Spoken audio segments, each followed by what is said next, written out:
গুপ্তছড়া ঘাটের দুর্ভোগ, যাত্রী সেবার নামে ভোগান্তির শেষ কোথায়?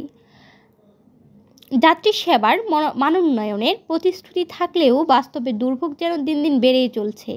আগে টিকিট নেওয়ার আগে যাত্রীদের দাঁড় করিয়ে রাখা হতো, আর এখন টিকিট নেওয়ার পরও দীর্ঘক্ষণ অপেক্ষায় থাকতে হয়।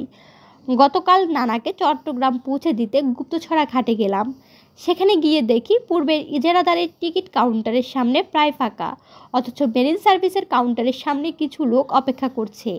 মেরিন সার্ভিসের কর্মীদের জিজ্ঞেস করলাম বুট আছে কিনা। তারা জানালো আপাতত বুট নেই, 1 ঘন্টা লাগবে, তাই তারা টিকিট দেওয়া বন্ধ রেখেছে।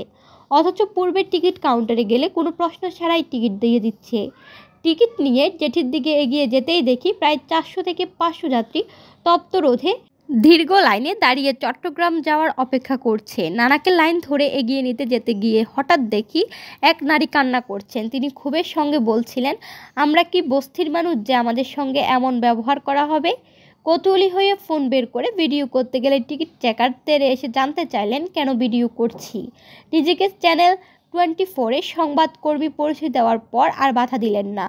তবে ওই নারীর অভিযোগ তিনি সরাসরি অস্বীকার করলেন। বললেন তিনি যাত্রীদের বুঝিয়ে বলেছিলেন, কিন্তু ওই নারী তার কথা শুনতে চাননি। এদিকে দীর্ঘক্ষণ অপেক্ষার পর ক্ষুব্ধ যাত্রীরা আমাকেও ডাকলেন তাদের অভিযোগ শুনতে। তারা জানান টিকিট দেওয়ার সময় মাত্র 10 মিনিট অপেক্ষার কথা বলা হলেও বাস্তবে 2 থেকে 3 ঘন্টা দাঁড়িয়ে থাকতে হচ্ছে। তাদের প্রশ্ন, যদি বুট নাই থাকে তাহলে আগে থেকেই টিকিট দেওয়া হলো কেন? পরে বলা হচ্ছে চাইলে কাউন্টারে গিয়ে টিকিট ফেরত দিতে, তাহলে এতক্ষণ অপেক্ষায় রাখা হলো কেন? আরও আশ্চর্যের বিষয়, কেউ কেউ এসে নতুন করে টিকিট জমা দিয়ে চলে যাচ্ছেন, অথচ অনেকেই ঘন্টার পর ঘন্টা দাঁড়িয়ে রয়েছেন তীব্র রোদে।